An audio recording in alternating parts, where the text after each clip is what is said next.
আরে আমি রাসূলুল্লাহ কিন্তু ওর বাপের দুশমন নয়।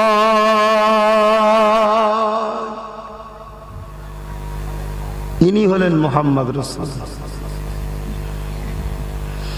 আল্লাহ নবীর কথা অনুযায়ী সাহাবারা খুঁজতে খবর নিলেন, গোপনে গোপনে খবর নিল বাচ্চাটা জ্বর হয়েছে, বুখার হয়েছে, শরীরটা খারাপ। আল্লাহ নবীর কাছে এসে খবরটা দিল।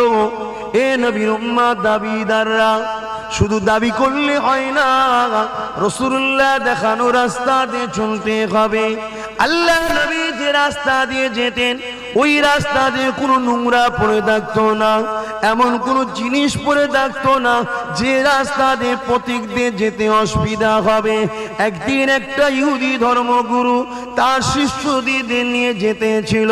সে আফসোস করে বলতে লাগলো, মনে হয় এই রাস্তায় মুহাম্মদ বা তার অনুসারীরা আসেনে। সমস্ত ধর্মগুরুকে, ইহুদি ধর্মগুরুকে তেনার শিষ্যরা জিজ্ঞাসা করে, আপনি এ কথা বলছেন কেন? ওই সময় ইহুদি ধর্মগুরু বলেছিল, মুহাম্মাদের অনুসারী যদি রাস্তায় যেত, এই যে পথচারীদের চলার জন্য এই যে নোংরা গুলো পড়ে আছে, এই যে কষ্টদায়ক জিনিসগুলো পড়ে আছে, এখনো থাকতো না। কেন? মুহাম্মদ শিখিয়েছে তার অনুসারীদেরকে এত সুন্দর করে এগুলো তুলে দিয়ে সাইডে ফেলে দিত। এরই নাম হলো মুহাম্মদ রাসূল।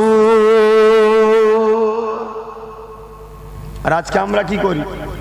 ঝাড় দে নিজের জায়গাটা পরিষ্কার করে রাস্তা দিয়ে নেবিয়ে দিই। ও তো জনগণের, পাবলিকের তো। এটা ভালো আদর্শ নয়। সমাজ আমাদের সবার, এই সমাজকে সেবা করা, পরিষ্কার পরিচ্ছন্ন রাখা, যত্ন করা, এটা আমাদের সবার দায়িত্ব। ও করছে না আমি করব না, এ মাইন্ডটা ভালো নয়। আমি করব, ও করেন না তো কি হয়েছে, আমাকে দেখেও একদিন করা শুরু করবে।